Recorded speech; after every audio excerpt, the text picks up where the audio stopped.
menandakan orang itu setelah itu hilang musnah di sini. Oh, mukso berarti. Ya.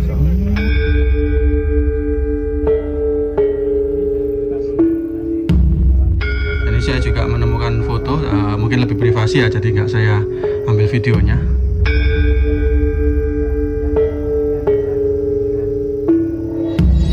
Sampailah kepada situs yang sangat keramat sekali dan masih digunakan sebagai situs religi bernama situs Satrio Manggung. Sosok manusia yang laki-laki yang badannya tinggi, besar, pakai baju kayak kerajaan. 3 buah candi dalam satu cungkup ini kita akan diduga merupakan simbol dari Trimurti.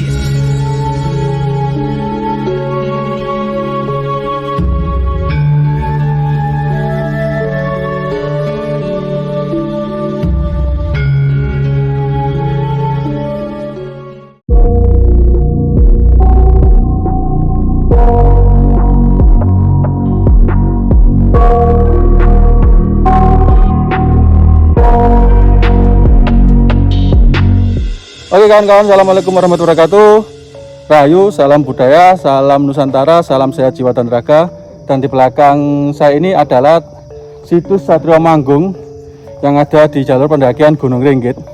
Jadi ini adalah episode kedua perjalanan kami ke situs Indrogilo atau tempat pertapaan dari Bung Karno.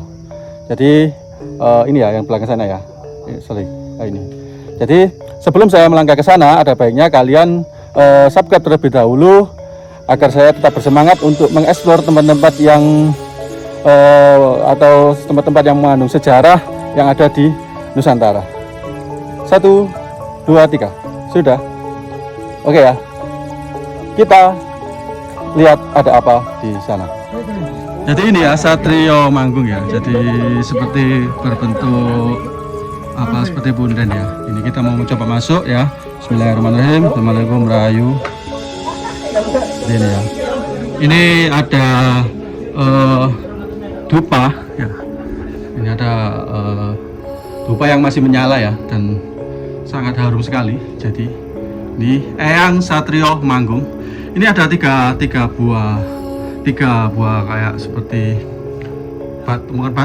tiga buah batu ya yang berdiri di sini yang ditutup dengan kain. Jadi ini batu yang paling tinggi ini, susunan batu yang paling tinggi ini berada di tengah ya. Ini. Satrio Manggung. Dan ini saya juga menemukan foto, mungkin lebih privasi ya, jadi nggak saya ambil videonya. Jadi ini Eyang Satrio Manggung. Namakan Satrio Manggung Nah, Satrio ini lah lanang gitu. Yang lanang terus Manggung ini lah meletakkan sesuatu, entah apa sesuatu tapi di atas. Ngoten nggih. Jadi ini Satrio Manggung, Satrio meletakkan burung di cendelno. Ngoten Jawa dicendelaken burung niku atau dinamakan Satrio Manggung. Manggung manuk begutut putih. Ceritane niku ngoten. Nggih. Jadi niki alias tetenger. Penanda ya. Menandakan orang itu setelah itu hilang musnah di sini. Oh, mukso berarti. Iya. Ceritanya memang cukup. Petilasan apa macam? Petilasan. benar. Berbentuk Seperti candi. candi. Oh, Iya. iya, siap. Kali Pak Sinten. Kali Pak Ronto, Pak. Pak Ronto. Iya. Pak Lereng Ringgit juga. Iya. Tahu. Petugas Taura. Tempat Air Surya Pak ya? Iya, Raden Suryo. Siap. Sudah lama Pak menjadi petugas di sini Pak? Sudah 17 tahun. Wih, luar biasa. Pengalaman suka dukanya apa Pak selama menjadi petugas di Gunung Ringgit ini? Pengalamannya juga menguasai medan dan untuk kawasan. Semua enak ada di kawasan. Udaranya sejuk juga situasinya aman. Terus Pak, hal-hal mistis di sini pernah nggak Bapak menjumpai? Hal-hal selama ini saya belum pernah. Kalau mungkin teman-teman bisa menjumpai, juga bisa terdengar sesuatu omongan-omongan entah dari omongan mistis atau apa itu. Atau pernah menemukan pusaka Pak? Nggak pernah sama sekali. Mungkin yang sering diomongkan di orang yang sini itu mistisnya itu apa Pak? Yang sering Mistisnya itu gini, orang itu biasanya itu mencari gimana ketenangan diri satu, terus dia itu mencari yang apa itu meminta yang maha kuasa, bukan meminta pada sama patung, bukan. Betul. Yang maha kuasa terus ke sini. Biasanya seperti itu ya, berdoanya dia berdoa menurut agama masing-masing. Gitu ya, siap. Oke, Pak, terima kasih. Oh, Tetap iya, semangat sama-sama. dalam bertugas Amin. dan tetap menjaga kelestarian alam. Ya, semangat. Salam lestari. Salam Salam. lestari.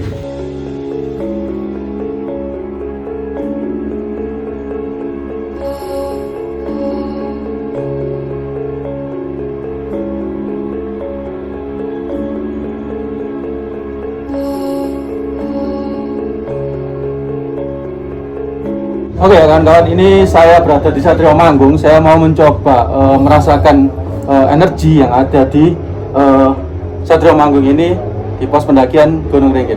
Saya mencoba merasakan aura ya atau energi dari Satrio Manggung.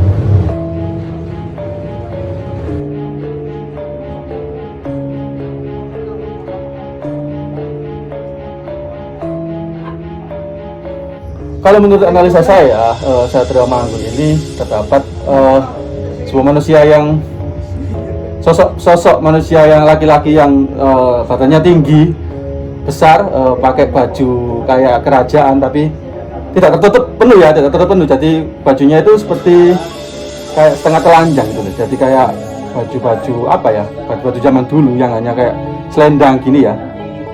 Jadi kayak pasukan istilahnya pasukan kerajaan ya, jadi kayak panglima atau pasukan kerajaan.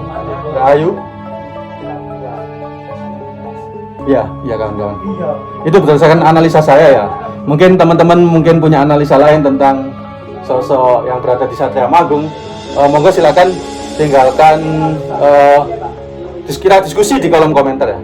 Kalau saya merasakannya seperti itu.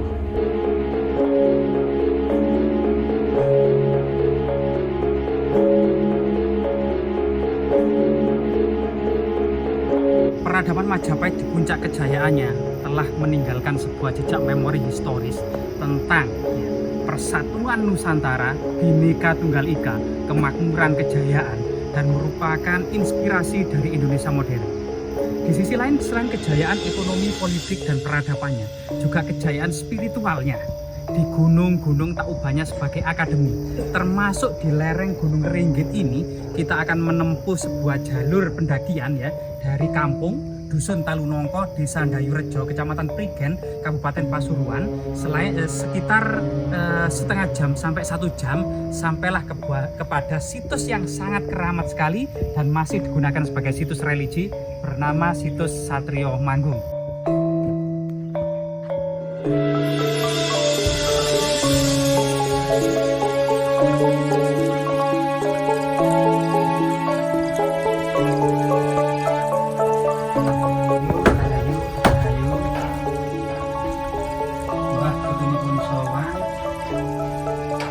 Selain kemudian melestarikan peradaban masa lalu, mengambil pelajaran dari pengalaman leluhur di masa lalu dalam menata masyarakat yang sangat luas ini, dan juga mengambil kebijakan-kebijakan dan edukasi tentunya ya.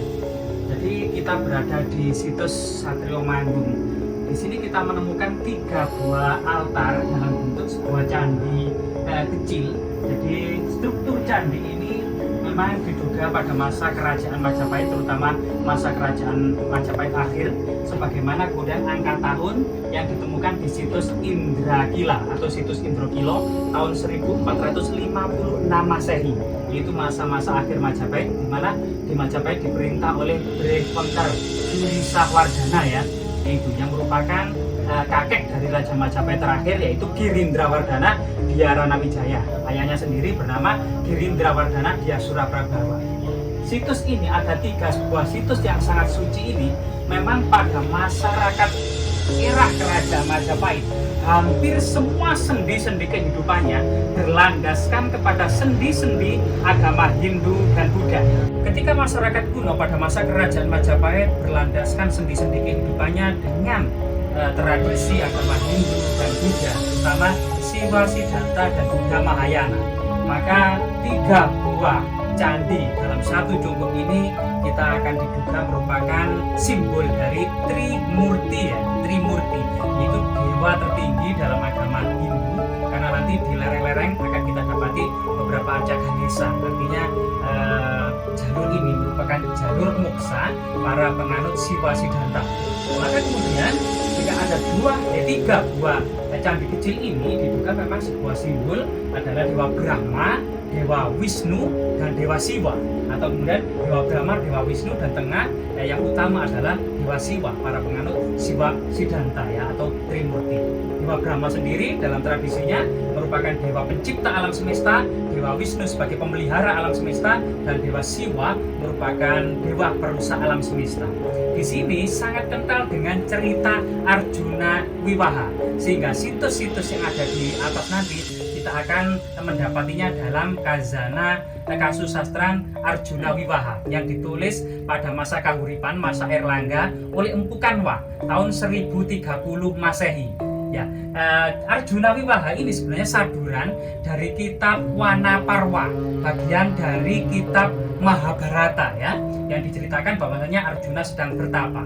Sehingga di sana kemudian kita akan mendapati beberapa titik situs itu. Ada yang bernama situs Mintaraga, nama lain dari Arjuna Wiwaha, karena dalam masa-masa Yogyakarta atau Mataram Islam, kitab Arjuna Wiwaha ini kemudian ditulis ulang dan dirubah menjadi Arjuna Mintaraga. Sedangkan kemudian situs yang utama seperti piramid adalah situs Dewi Suprabawati. Ini merupakan salah satu nama bidadari yang telah menggoda dari 7 bidadari yang menggoda pertapaan Arjuna, termasuk Ceneng Srenggi yang kemudian dipanah oleh Pertapa Tua dan Arjuna sekaligus, yang ternyata Pertapa Tua tadi adalah Dewa Siwa. Nah, begitu juga kemudian Panji Putra, masih berhubungan dengan era Majapahit, tentang Pangeran Panji pengembaraan mencari ilmu bernama Chandra Kirana ya, mencari ilmu kesempurnaan gitu ya, sampai kemudian menggapai muksa.